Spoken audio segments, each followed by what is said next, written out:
Exodus 32. When the people saw that Moses delayed in coming down from the mountain, they gathered around Aaron and said to him, "Get up, make us gods that will go before us. As for this fellow Moses, the man who brought us up from the land of Egypt, we do not know what has become of him."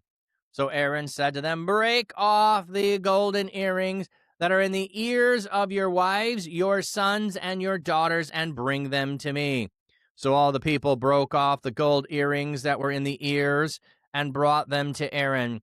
He accepted the gold from them, fashioned it into an engraving tool, and made a molten calf. Then they said, "These are your gods, O Israel, who brought you up out of Egypt." When Aaron saw this, he built an altar before it, and Aaron made a proclamation and said, "Tomorrow will be a feast to the Lord." So they got up early on the next day and offered up burnt offerings and brought peace offerings, and the people sat down to eat and drink, and they rose up to play. The Lord spoke to Moses, "Go quickly, descend, because your people, whom you brought up from the land of Egypt, have acted corruptly. They have quickly turned aside from the way that I have commanded them. They have made for themselves a molten calf, and have bowed down to it and sacrificed to it, and said, 'These are your gods, O Israel, which brought you up from the land of Egypt.' Then the Lord said to Moses, 'I have seen this people. Look what a stiff-necked people they are. So now leave me alone so that my anger can burn against them and I can destroy them, and I will make from you a great nation.' But Moses sought the favor of the Lord his God and said, 'O Lord, why does your anger burn against your people, whom you have brought out from the land of Egypt with a great power and with a mighty hand? Why should the Egyptians say, "For evil he led them out to kill them in the mountains and to destroy them from the face of the earth"? Turn from your burning anger and relent of this evil against your people. Remember Abraham, Isaac, and Israel, your servants, to whom you swore by yourself and told them, 'I will multiply your descendants like the stars of heavens, and all the land that I have spoken about I will give to your descendants, and they will inherit it forever.' Then the Lord relented over the evil that he had said he would do to his people. Moses turned and went down from the mountain with the 2 tablets of the testimony in his hands. The tablets were written on both sides. They were written on the front and on the back. Now the tablets were the work of God, and the writing was the writing of God engraved on the tablets.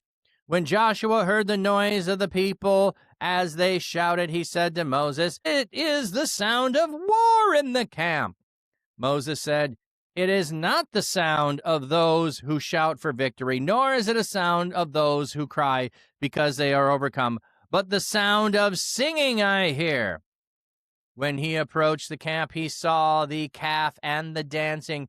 Moses became extremely angry, and he threw the tablets from his hands and broke them to pieces at the bottom of the mountain.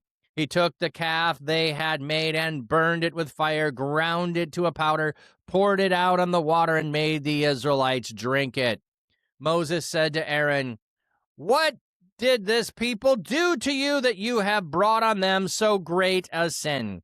Moses said, 'Do not let your anger burn hot, my Lord. You know these people, that they tend to evil. They said to me, "Make us gods that will go before us. For as for this fellow Moses, the man who brought us up from the land of Egypt, we do not know what has happened to him." So I said to them, "Whoever has gold, break it off." So they gave it to me, and I threw it in the fire, and this calf came out. Moses saw that the people were running wild, for Aaron had let them get completely out of control, causing derision from their enemies. So Moses stood at the entrance of the camp and said, "Whoever is for the Lord, come to me." All the Levites gathered around him, and he said to them, "This is what the Lord, the God of Israel, has said. Each man fasten his sword on his side and go back and forth from entrance to entrance throughout the camp, and each one kill his brother, his friends, and his neighbor. The Levites did what Moses ordered, and in that day about 3,000 men of the people died. Moses said, "You have been consecrated today for the Lord, for each of you was against his son or against his brother, so that he has given a blessing to you too." The next day Moses said to the people, "You have committed a very serious sin, but now I will go up to the Lord. Perhaps I can make atonement on behalf of your sin." So Moses returned to the Lord and said, "Alas, this people has committed a very serious sin, and they have made for themselves gods of gold. But now, if, if you will forgive their sins, but if not, if not, wipe me out from your book that you have written." The Lord said to Moses, "Whoever has sinned against me, that person I will wipe out from my book. So now go, lead the people to the place I have spoken to you about. See, my angel will go before you, but on the day that I punish, I will indeed punish them for their sin." And the Lord sent a plague on the people because they had made the calf, the one Aaron made. So yeah, you would be upset if you'd done all of the work of making the tablets and then somebody smashed them, Papstio. Well, no, God is also really, really upset at what's going on, and Moses, in a sense, is showing the same outrage that God does when he fully sees what God already has seen. So he hears about it, but he doesn't see it. When he sees it with his own eyes, he has the same rage, and he does those. And in some ways, I don't know if it feels like it's such a harsh penalty. Maybe it's not so harsh. Maybe it is more of a blessing to have it, but the harshness might be in the Levites who step up having to do that. It might be harsh for those carrying out the justice than those who have done the wrong. But all right. So when the people saw Moses is delayed from coming down the mountain, they gather around Aaron and say to him, "Get up, make us gods that will go before us. For as for this Moses fellow, we don't know what's become of him." So he's up there for 40 days. Yes, another tablet does get made later, Magic and Twilight. We'll get to that in a little bit. He does go up with God again. But here he is coming down after the giving the instructions. So this seems like really thought out. Like they've been having conversations. They didn't just come to this. So get up, make us gods that will go before us. We're stuck here on the mountain. The mountain up there is terrifying. We want to go away from the mountain. We don't like what's happening on the mountain. And Aaron, I'm sorry. Grow a backbone, buddy. Grow a backbone and stand up to them. Don't accommodate them. I mean, my goodness, man. I know it's easy to pick on him for not standing up. I'm not in that situation. Don't know what's happening. Make us gods. Okay, that will go before us. Let me see on this. The plural translation is required here because the verb that follows the relative clause is plural. So, make us gods that will go before us. So, one of the things that ancient peoples had as a perspective was that an idol was a place for the god to be able to dwell in, so to come and be amongst them. So if God is not here, God is not leading us. Moses was here. He was the one that had the connection. We have no connection to God. We need an idol to do that. So in some ways, it's not necessary that they are thinking we want someone other than Yahweh. It's simply we need a vessel to contain Yahweh, to have Yahweh under our terms rather than up there on the mountain. So it could be that it's just about making the graven image and still serving God could be partially what they have in mind. You have to stand up and correct even if they get mad. Absolutely. But, okay. So Aaron says to them, "Break off your gold earrings that are in the ears of your wives, your sons, and your daughters, and bring them to me." So notice who has earrings. Wives, sons, and daughters. I remember growing up in a time where men didn't have earrings. It's not a thing that men do, and it's a sin to do that. And it's like, have you read Scripture? Have you read Scripture? When they came out of Egypt, they have earrings. Okay? The men have earrings. Okay? Also, there's mention in other places about nose rings, but here specifically, the earrings of your wives, your sons, and your daughters, bring them to me. So they break them off. They bring them out to Aaron. He accepted the gold, so only gold is being used. He fashioned it with an engraving tool and made a molten calf. Then he said to them, "These are your gods, O Israel, who brought you up from the land of Egypt." So in some ways, it could be that Moses is trying to appease them by making a graven image, but still trying to attribute it to God, which is a false thing to do. We know that's all wrong, but Moses or Aaron may not be going as far to be serving other gods. He might be trying to actually keep them following God, but in a false way. Yep, jewelry of gold. Yes, absolutely. I'm watching. Even in the New Testament, a servant who wants to stay in the household is claimed with an earring. Oh, is that so in the New Testament? I don't remember that in the New Testament. There's an awl that you would put in the Old Testament, and you would put his ear to the household. Welcome in, I'm watching. All right. When Aaron saw this, he built an altar before it, and Aaron made a proclamation and said, "Tomorrow will be a feast to the Lord." So Aaron makes a proclamation, a feast to the Lord. So what word do we have there? So 32:5. 32:5. Wow, went right to 32:5. That was weird. Yes, it is a feast to, interesting. Okay. A variant form of Yod He Vav He. It's not the usual form of it. So it's not the tetragrammon. It's another one. It's a variant of it. So we're having a feast. So I do think Aaron is attributing it to God that we're going to have. Yeah. Oh yeah. We're not questioning you. We're curious. Like you're sharing something we want to know. So we want to know. That's all. Trusting you, just wanna know deeper. All right, so it does perhaps Aaron is trying to direct them towards God with a feast to the Lord. So they get up early the next morning and they offer up burnt offerings and brought peace offerings, and the people sat down to eat and drink. So they are doing the thing that they are supposed to be doing, that Aaron is calling, and then they rose up to play. They rose up to play. The form of letsek, a PL infinitive construct, giving the purpose of the rising up after the festival meal. On the surface, it would seem that the festival, there would be singing and dancing so that the people would celebrate, even though they did not know the reason. It says the meaning drunken, immoral orgies, and sexual play. This is quite an assumption for this word, but it reflected in some recent English versions. Got up and sinned sexually. An orgy of drinking and sex. The meaning to play trifle, it can have other meanings depending upon the context. It is used of Lot when he warned his son-in-laws and appeared as one who mocked them. It is one used of Ishmael playing with Isaac. The Puel interprets as mocking. It is used of Isaac playing with his wife in a manner that revealed to Abimelech that they were not brother and sister. It is used of Potiphar's wife to say her husband brought this slave to mock them. The most that can be gathered from these is that it is a playful tense, serious mocking, or playful caressing.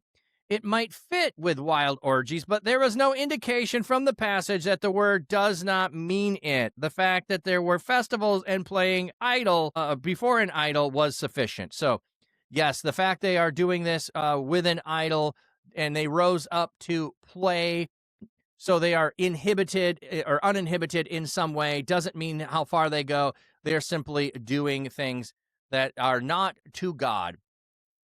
The Lord spoke to Moses, "Go quickly descend, because your people, whom you brought up out of Egypt, have acted corruptly." I love when this happens, like, not my people, but your people. Like, this is just so fun when it's somebody else that you're talking to about the problem.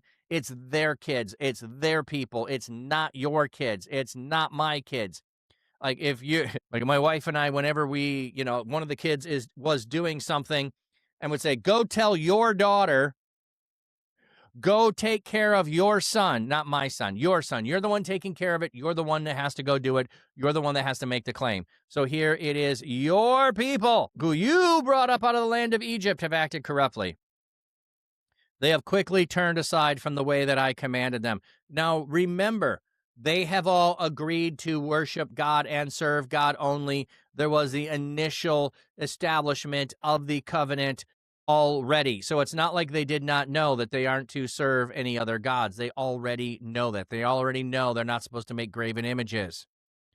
Your wife, when you do that, your son is acting up. Exactly. Here, God and Moses are doing that. So they already know this. So Moses or Aaron could have reiterated, remember, we've just made a covenant with God.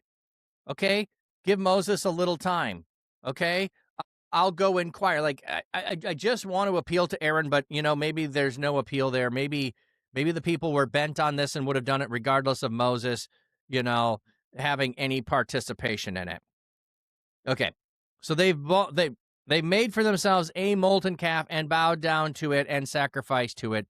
These are your gods, O Israel, which brought you up from the land of Egypt. So he does tell Moses the extent of it.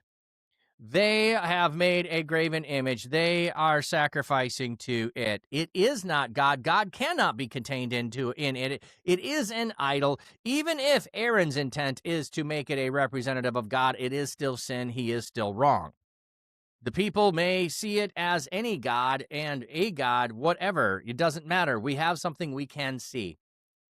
Then the Lord said to Moses, I have seen this people. Look, they're a stiff-necked people. They are. So now leave me alone so my anger can burn against them and I can destroy them, and I will make for you a great nation. Okay, so we are up on the mountain. It is 40 days. 40 days is a time of testing. It is to reveal the truth of something. And what we reveal the truth of is that the people are a stiff-necked people. What we also do, Moses is also being tested. Moses reveals he is a great leader. Moses reveals that he is willing to give himself on behalf of the people, because God offers him a temptation here. I will make a great nation from you. Forget about all those people down there. I'll start over with you, Moses. It'll be Abraham, Isaac, Jacob, and Moses will be the patriarchs, and I can start over with you. There is in this a temptation to Moses to reveal his character, to test him to see, does he care truly about the people? What's more is he demonstrates he truly cares about God as well.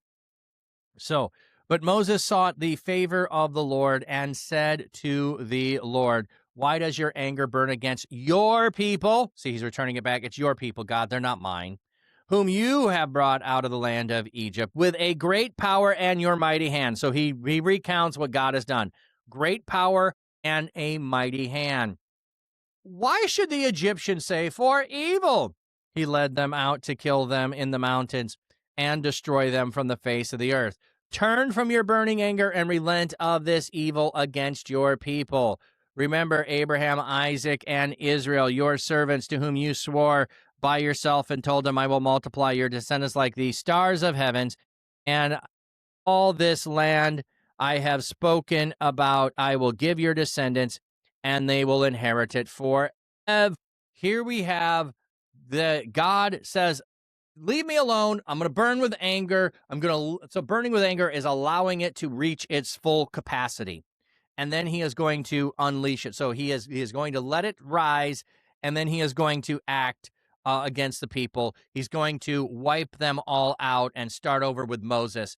And Moses is like, God, this would be doing detrimental harm to your reputation. The Egyptians will see this not as divine judgment or of the sin of the people. They will simply see it as God doing evil. And so I'm pleading with you not to do this thing that you are seeking to do, because it will ruin your reputation with the Egyptians, who are fearful of you because you brought them out with a mighty hand. Let me remind you of that. The word evil means all kinds of life-threatening or fatal calamity.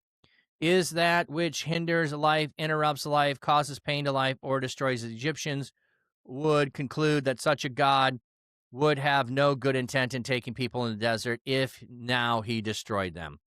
Okay, let me go see what word we have there. If it's just Ra. So 32:12. It is Ra. And they the older translation, for mischief he has brought them out to the desert. So we don't have to, bad motives, could be for ill intent, could be there. Evil does not have to be the way it is translated. Okay, we often go to that, and if you're trying to be consistent, you're going to keep with evil. Bad would be the way. For bad, he brought them out. For ill will, for ill intent, he brought them out. Not necessarily for evil. Turn from your anger and relent from this bad against your people. So, in other words, you have good and you have bad. So this is not good against your people. Therefore, it is Ra. So it is not Tov. It is Ra. Ra is against your people. And I'm going to remind you of the promises you made to Abraham, Isaac, and Israel, and what you promised them. So God, please relent. Moses turned and went down. Okay. Then the Lord relented from the evil, the bad that he had said he would do on his people. So Moses does, in fact, cause God to step back from what he said he would do. And now Moses is going to act on behalf of the people to do the things that need to be done and moves forward. Was God already mentioned to not make images before the golden calf happened? Yes. Eliab, it was. Before Moses goes up the mountain, meets with God, comes down before he goes up, or he meets with God before he goes up for the 40 days. And he tells them the 10 commandments. In Exodus 20, he told them the 10 commandments, which included not making graven images and not worshiping other gods. And so they are totally violating what they had agreed to less than 40 days ago. So now Moses turns, goes down the mountain. He takes the 2 tablets in his hand. What? The 2 tablets that they're violating. That's what we have. Written on both sides, written on front and back. Yeah, so they're written on front and back. I know we image them as 2 side by side with half on one, half on the other, but they're written on front and back. So either it takes front and back of 2 tablets to be able to contain all of it, or it's 2 copies. I tend to think it's 2 copies of the 10 commandments. Or the 10 words. Now the tablets were the work of God and were written. The writing was the writing of God engraved on the tablets, making a big emphasis on these are from God. This is not Moses going up and trying to figure it out and think of things himself. God is the author of these things that the people are violating. When Joshua heard the noise of the people as they shouted, he said to Moses, "It is a sound of war in the camp." So Joshua hears it. He doesn't know anything. It is loud and it is raucous, and he is concerned it's war. Moses said, "It is not the sound of those who shout for victory, nor the sound of those who cry because they are overcome, but the sound of singing I hear." So it is not those crying out because they're going to battle, and it's not those crying out in distress. It is a song, a play on the twofold meaning of the word.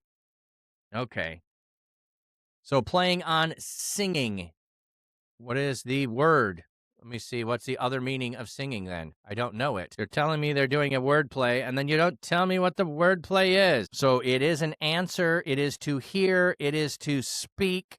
It is a witness. Ooh. So in other words, it is the testimony against them. It is the testimony against them. Woo. All right, Magic and Twilight, tip of the cap. When he approaches the camp, he saw the calf and the dancing. Moses became extremely angry. The anger of Moses burned hot. I like that better than extremely angry, because God is wanting to have his anger go burn to completion. Now Moses' anger has reached its pinnacle, its max.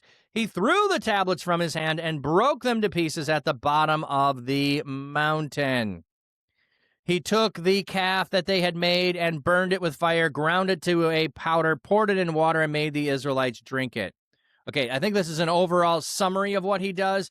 I don't know if it's an immediate thing. This is an overall summary, partially, of how this is going to take place. I think we'll get a little bit more of that flushed out later. It is here, pouring the ashes into water, running down the mountain in the brook, and making them drink it was a type of bitter water test that tested the wife's suspect of unfaithfulness. Here, the reaction of the people who drank would indicate guilt or not. So taking from Deuteronomy 9, there's a correlation here of the ashes being put into the water is going to be a test. If you are guilty, you are going to show your guilt. Yes, drinking melted gold. Exactly. Well, it's all ashes, so I don't know if it matters if it's gold. People eat gold if you don't know this.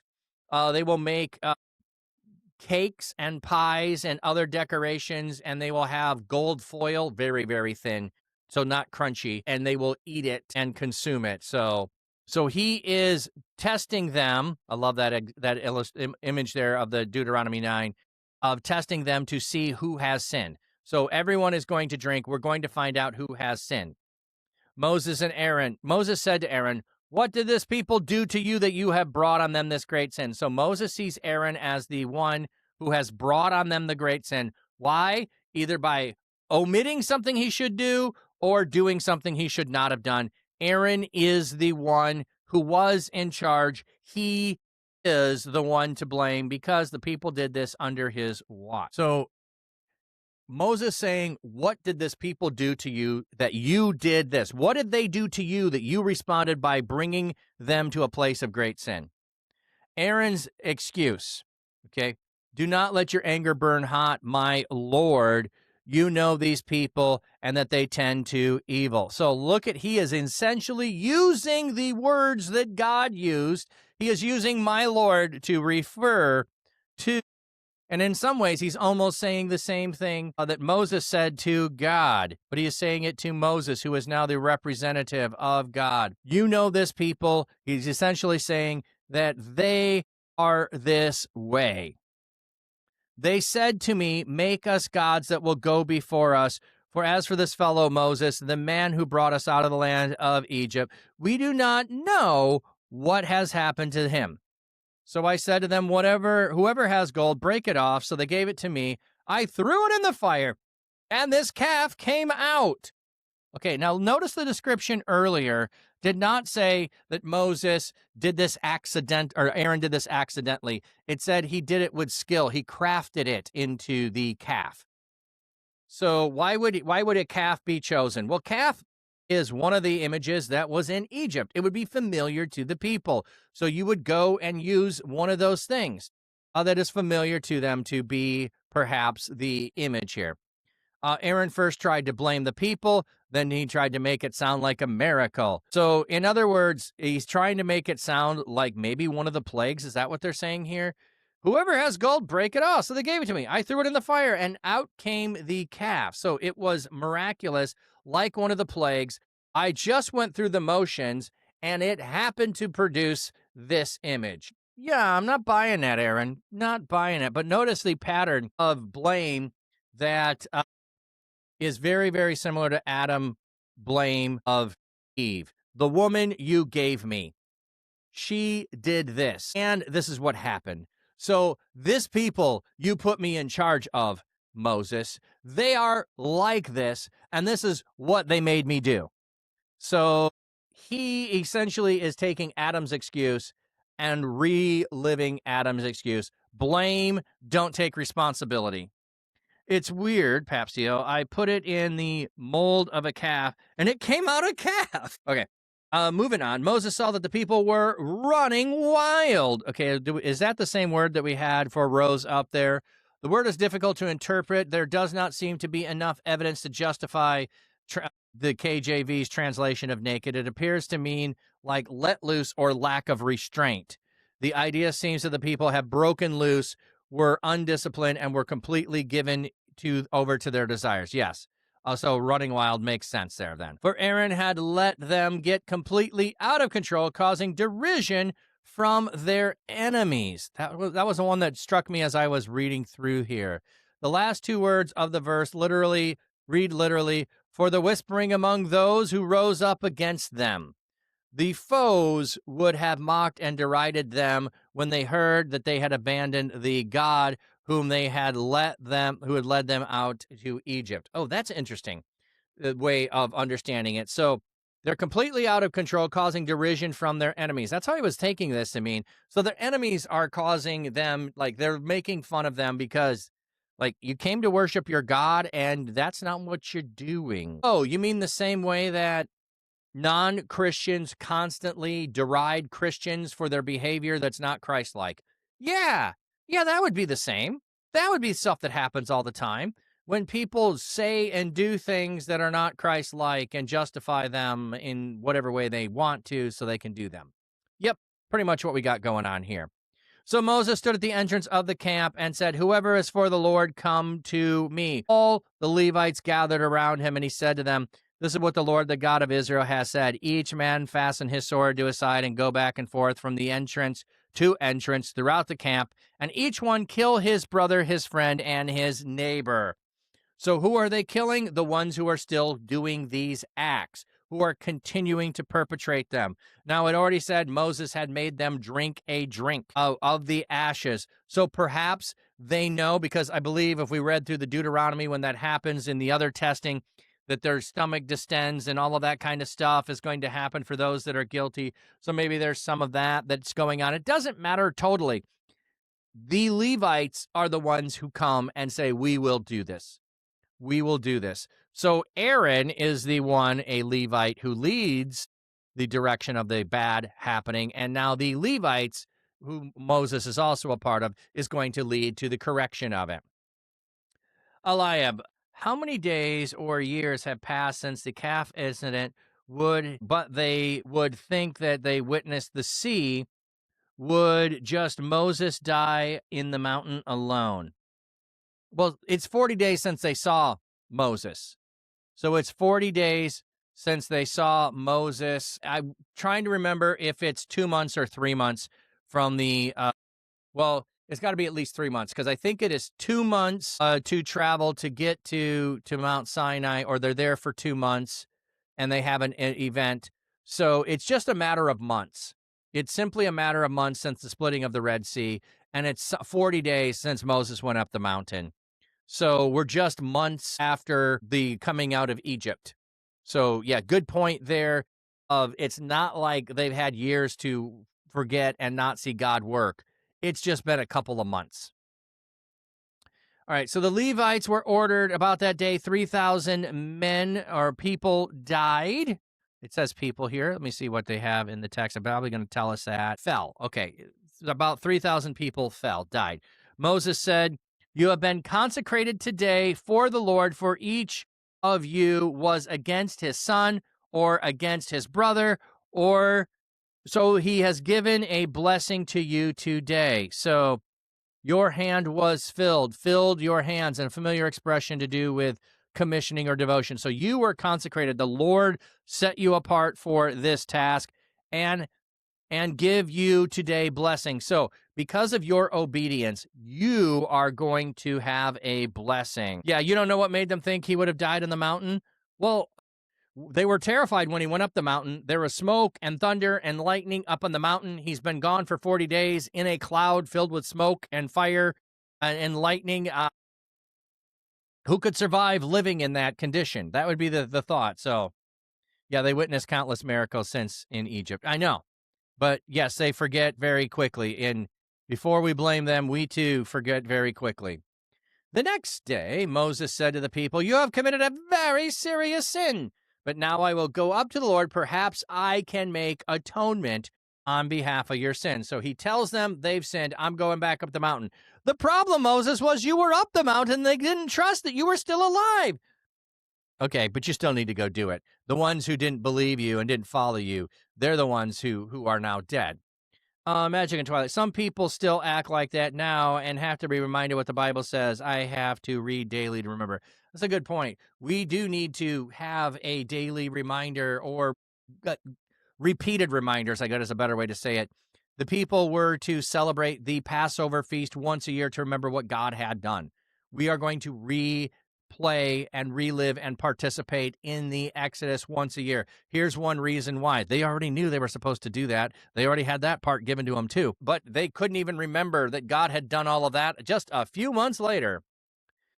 So Moses returned to the Lord and said, "Alas, this people has committed a very serious sin, and they have made for themselves gods of gold. But now if, if you will forgive their sin, but if, if not, wipe me out from your book that you have written." So it's interesting. If you will forgive their sin. The apodisis is not expressed. It would be understood as good.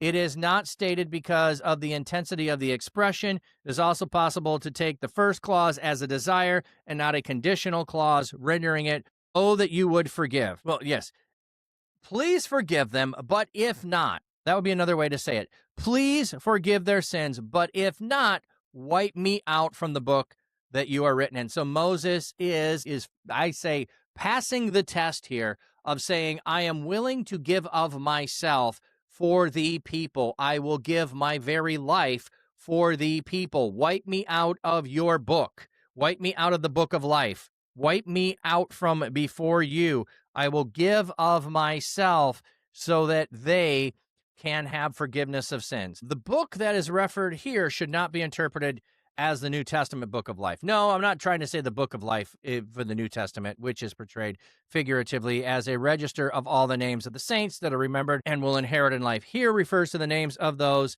of the living and serving in the life, whose names it was imagined were on the roster of heaven's courts as belonging to the chosen. Moses would rather die than to live if these people are not forgiven. So Moses, however you see it, is willing to give his very life for the people. Yeah, huge sacrifice.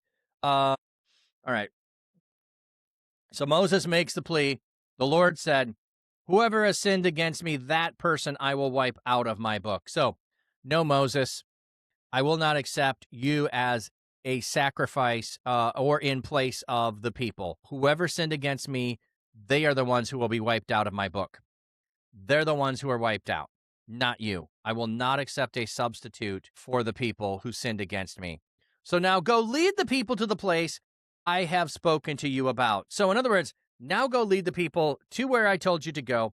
See, my angel will go before you, but on the day that I punish, I will indeed punish them for their sins. So my angel is going before you. Remember, the angel appears in with or alongside of the pillar that goes. So it talks about the angel of the Lord going before, leading them. It talks about the pillar going before them. It's not entirely clear, is the angel within the pillar or beside the pillar or leading the pillar? The evidence that the angel is there is that you can see the pillar. Anyway, the pillar is going to move. So go to the place that I have spoken about. And the Lord sent a plague on the people because they had made the calf, the one Aaron made. So Aaron not getting off the hook here. Aaron's the one that made it. The plague has come upon the people. So we have plague-like language. They couldn't remember the plagues that have happened in Egypt, and God delivered them. So your punishment is a plague that comes upon you.